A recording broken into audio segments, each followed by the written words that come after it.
feedback, and guide performance improvement. Develop a sense of responsibility, accountability, and fairness in assessing performance using scoring rubrics and scoring instruments. When you hear the word scoring rubrics, sa inyong one? Sa inyong makamasok sa inyong mind when you hear the word scoring rubrics? Anyone?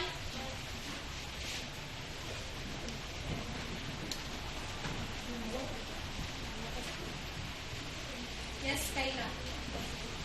Scoring rubrics for me is it is used to score students in equal form of scoring. Okay, thank you.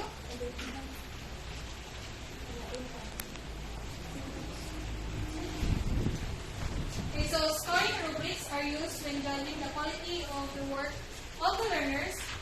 One of the alternative methods in rating the performance. So, kanina yung scoring rubrics, para di ka na dito, if na mo i-perform, mo ni ang gamitin nila para makuha na usay score ninyo sa anang performance ninyo. There are two types of scoring rubrics. Kinsa yung nakafamiliar? Na-discuss na din? Yes, Marilo. Okay, very good. Analytic and holistic. Can we read everyone analytic? Analytic rubric provides information regarding the performance of each component parts of a task. Holistic rubric is more an overall product of a process. So, kung saan namin itong analytic rubric, isa na kayo ng dom.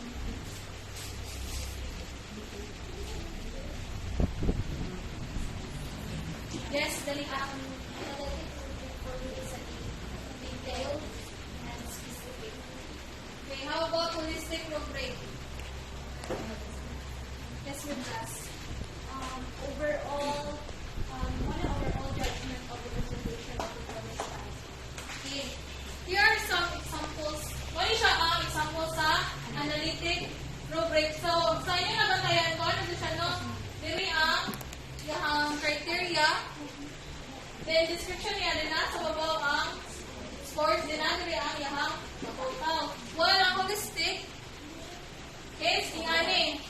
Overall siya, then ang point niya is ingani, wala siya yung mga specific dito mga sa iyang point. Now let's go to the types of scoring instrument for performance assessment. There are six. So there are six types of scoring instrument for performance assessment. The first one is the checklist.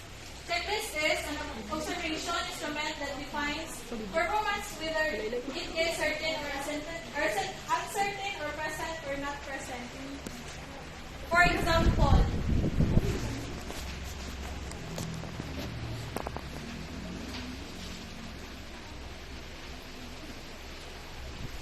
so kaning checklist is nakabantay mo na kanang itong performance na naagiri ang kanang description then naikon diri is either yes or no or kanang never siya na siya mga good but diri or kanang rated. Nga na. Muna siya is sa checklist. Next is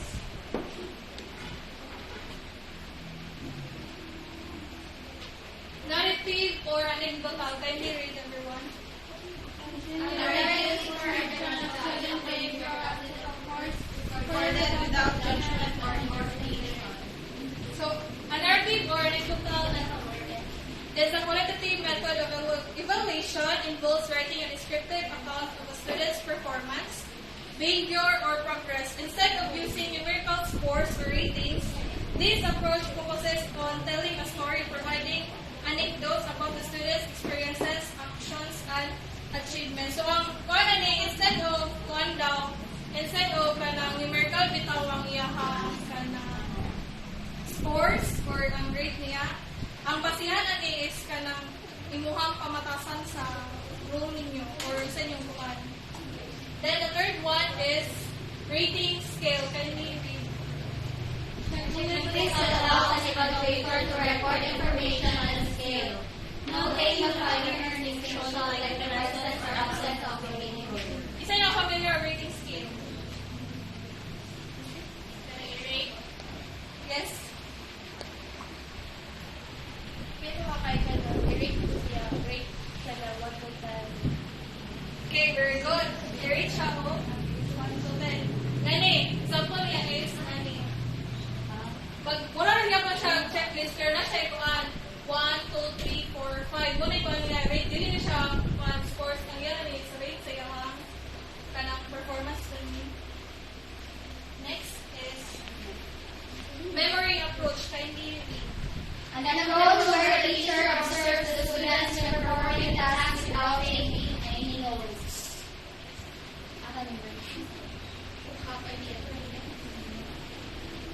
Kani siya is ang teacher ani is dili siya magdala og kanang ito kanang text.